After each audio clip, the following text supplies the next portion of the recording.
E aí, pessoal, como é que vocês estão? Flores na área aqui para mais uma videoaula de biologia com vocês. Como prometido aí pro pessoal do primeiro G, né? Se você ver aqui é do primeiro G, já comenta aí embaixo, diz Flores, vim pelo primeiro G do Colégio Militar. Eu entrei aí na sala, não foi? E conversei com vocês. Pois bem, aqui no canal já tem vídeo da membrana plasmática. E como o vídeo de hoje é citologia, é super importante você já ter assistido sobre a videoaula da membrana plasmática, uma videoaula bem legal. É meio demorada, meio monótona por causa da extensão do conteúdo, porém super simples, super fácil de pegar, tá bom? Hoje a gente vai ver sobre retículo endoplasmático, vamos ver também ribossomos, lisossomos e vamos ver também o outro, deixe-me ver aqui qual é o outro, complexo golgiense, né? Que são algumas meio interligadas, né? Sustentação da célula, mitocôndrias, plastos, cílios e flagelos a gente deixa para uma parte 2 desse vídeo, tá bom? Para não ficar muito extenso. Então, organelas celulares. O retículo endoplasmático, ele tem dois tipos. Eles são bolsas membranosas que envolvem o núcleo da célula, que também teremos uma videoaula só para isso, tá bom? Primeiro as organelas mais simples, mais básicas de entender, para depois ir para núcleo, cromossomo, DNA, já puxa para a genética. Pois bem, os retículos endoplasmáticos tem o liso e tem o rugoso. O liso, ele atua na síntese de ácidos graxos e na síntese também de fosfolipídios, tá bom? E o retículo endoplasmático rugoso, ele tem ribossomos aderidos à parede dele. Esses ribossomos que podem ser livres ou presos, né? Esses que são presos, eles ficam na parede do retículo, por isso que dá o nome de rugoso. Pode ser chamado também de granular e o liso de não granular ou agranular.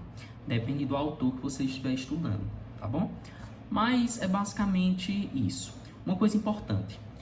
Os retículos endoplasmáticos lisos normalmente são em pouca quantidade na célula. Porém, células hepáticas, que são as do fígado, que atuam no processo de desintoxicação do organismo, esse retículo ele é bem presente, muito presente, porque vão atuar justamente sobre essas toxinas. Um exemplo das toxinas, o álcool, venenos. Então o retículo ele vai produzir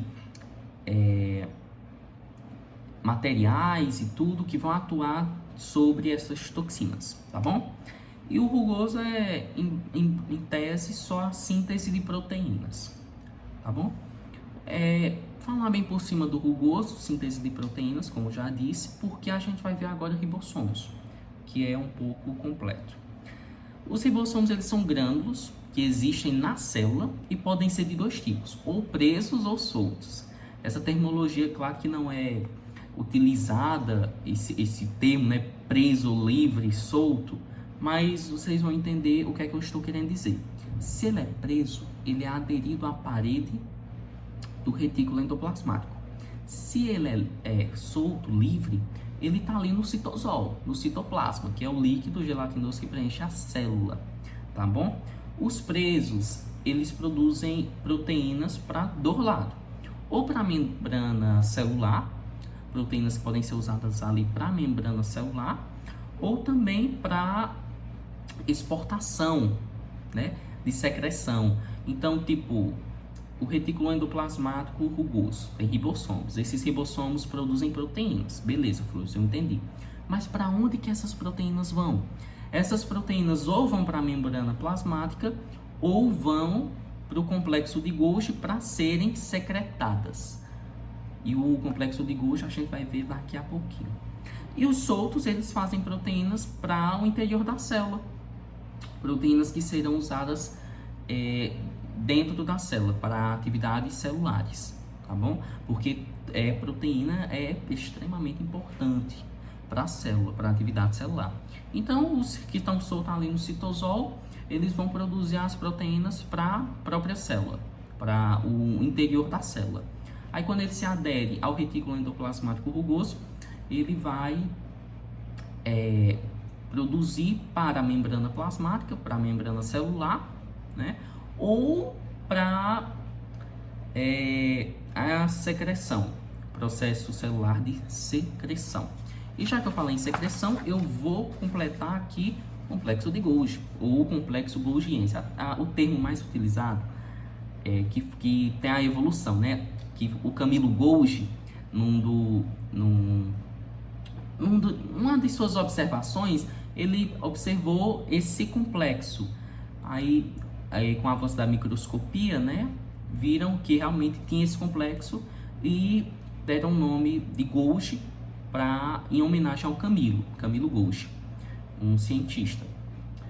Esse complexo de Golgi, ele basicamente atua na secreção celular. É o que você precisa saber. Não, o complexo de Golgi é secreção celular. Só que eu vou aprofundar um pouco aqui. Porque do livro que eu tô pegando essas informações, ele é bem aprofundado, completíssimo, tá bom? Então é muito bom para vocês, principalmente que estão nesse novo ensino médio, que os livros, eles são bem curtos e muito resumidos, na minha opinião. Pois bem, complexo, a parede de Golgi, né, foi o primeiro nome, aí depois complexo de Golgi, e agora o termo mais utilizado é complexo golgiense, que é o que eu vou usar aqui no vídeo. O complexo golgiense, ele atua na secreção celular. Essa secreção celular, ela ocorre justamente de proteínas que são produzidas lá no retículo endoplasmático rugoso. Estão vendo como tudo se alinha? Então, as proteínas e enzimas que são feitas no retículo endoplasmático vão para o complexo de Golgi. Lá ele escolhe. Ou ele transforma, envelopa essa proteína, né, que é o que ele faz, ele envelopa essa proteína primeiro. Então, chegou a proteína, envelopou. Tá no envelope, tá protegido, agora ele vai decidir, eu vou secretar isso ou eu vou usar isso. Se ele for usar, ele transforma essa bolsinha com enzimas no lisossomo, que eu vou falar já, que também é interligado. É muito bom porque essas organelas são muito interligadas, né? Uma depende da outra, de todas as organelas, mas aqui eu achei muito interessante isso. E as que são secretadas vão ser secretadas para um meio extracelular, né? Claro que essas proteínas que são secretadas, elas são utilizadas para diversas atividades celulares. Por exemplo, na digestão. Na digestão, em certa parte do sistema digestório, precisa de enzimas do pâncreas, que é uma glândula anexa. O pâncreas, por meio do complexo golgiense, ele secreta essas enzimas e que são levadas até o local de destino dela para atuar no sistema digestório. Ou seja, essa secreção, que tem diferença, né? Secreção e excreção. Essa secreção, ela é feita pelo complexo golgiense, então ele tem uma utilidade muito notável quando se fala em organelas celulares e de secreção, tá bom? E essa enzima, essa proteína vem de onde? Lá do retículo endoplasmático rugoso, que a gente já conversou sobre isso. Bom, voltando. Ele pode produzir lisossomos também, né? Os lisossomos são produzidos pelo complexo golgiense. Ou seja, ele pega aquelas enzimas que foram produzidas, proteínas que foram produzidas, e envelopa e joga para a célula. Ó, toma aí se tu quiser digerir, que é a função do lisossomo, é digestão intracelular também, né? Você tá aí, ó, tá aí envelopadozinho, bonitinho, só não tem o laço, mas ó o presente, sabe? E joga lá para a célula.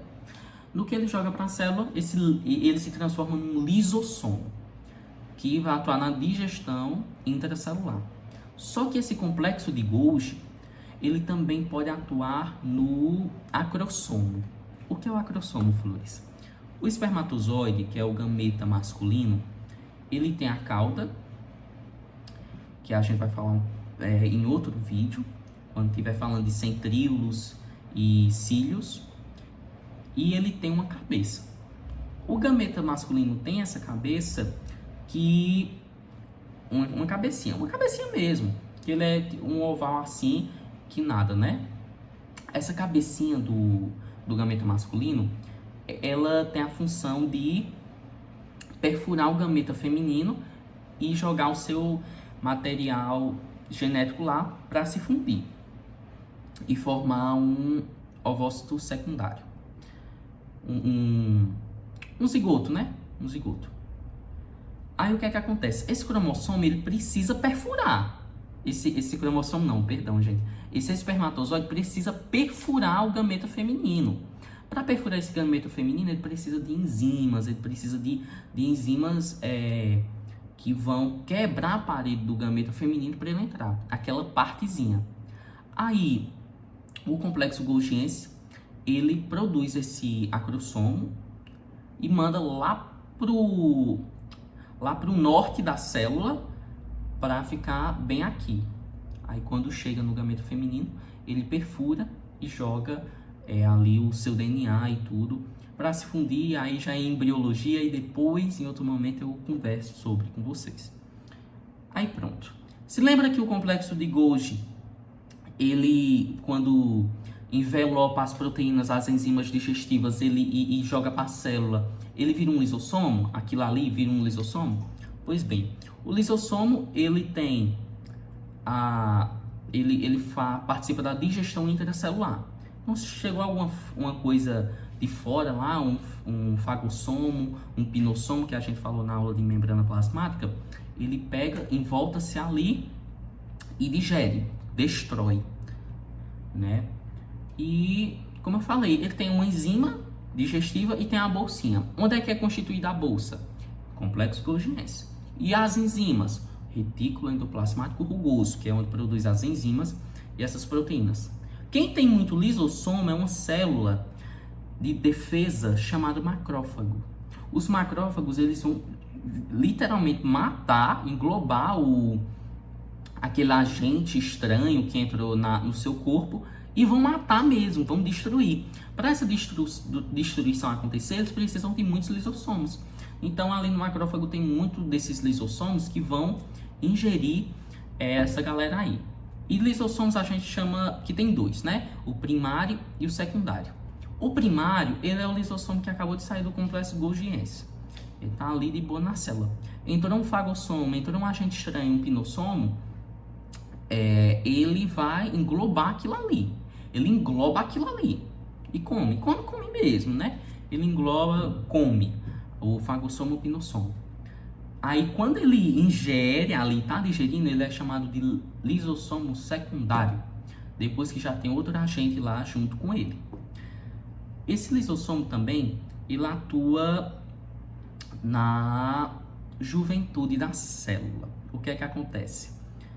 Por exemplo, a célula ela tem várias organelas. Tem uma organela em específico, chamada mitocôndria, que a célula tem várias mitocôndrias lá. Se uma mitocôndria ela produz a energia da célula, né? Só que para ter essa energia da célula, a mitocôndria, do metabolismo energético, né? Que já tem vídeo aula aqui também. Essa mitocôndria, ela precisa de açúcar para produzir a energia. Basicamente é isso. Mitocôndria precisa de açúcar para produzir a energia. Porém, se não tiver açúcar, essa mitocôndria vai morrer. Ela não vai estar fazendo nada, ela vai estar lá parada. Então, se ela está lá parada sem fazer nada, ela vai precisar ser descartada, porque senão vai estar gastando energia para manter aquela mitocôndria viva, só que ela não está fazendo nada, ela é um peso, né? Ela só está dando despesa ali. Então, o lisossomo vai ter que sair. Aí a mitocôndria diz como? Eu não vou sair não. Aí o lisossomo diz como? Você vai sair ou por bem ou por mal. Aí a mitocôndria, eu vou sair por mal. Aí o lisossomo vai e mata a mitocôndria. Simples assim. Então ele atua na juventude, né? Na regeneração também, principalmente são as células do sistema nervoso, que todo mês ali estão se constituindo novamente. Eu tenho aqui, uma informação muito interessante, e eu vou ler porque eu acho que é importante dizer sobre, tá bom? Isso que eu acabei de dizer chama-se autofagia. Autofagia. Então é comer a si mesmo, né? Não consequentemente, na verdade, o lisossomo ele atua na apoptose, que é a morte da célula. Ele destrói a própria célula, a morte da célula, a morte induzida da célula. Até porque se uma célula está se multiplicando rapidamente e for uma célula cancerígena, por exemplo, o organismo em questão pode ficar com câncer, porque não foi morto. Pronto, as células nervosas do cérebro, por exemplo, tem todos os seus componentes digeridos e reciclados a cada mês, menos os genes, né, que a gente vai falar na aula de núcleo, tá bom? Então, lisossomo, digestão intracelular, complexo Golgi, secreção celular, ribossomo, síntese de proteínas e retículo endoplasmático, liso, síntese de fosfolipídios e de ácidos graxos e de esteroides também. E o retículo endoplasmático rugoso, ele tem a síntese de proteínas. Por que é rugoso? Porque tem ribossomos aderidos à parede celular. A parede celular não, desculpa, a membrana plasmática do retículo endoplasmático. Pessoal, espero que vocês tenham gostado dessa videoaula. A gente falou de 4 organelas aqui, já deu 16 minutos, mas tá muito completo aí para vocês, espero que tenham gostado. Se gostaram, comenta aí embaixo. Flor, estou estudando com você, tá sendo ótimo. Flor, estou estudando com você, você não sabe de nada. Desculpa. Aí comentem aí, por favor, o feedback é muito importante. Um abraço e até mais.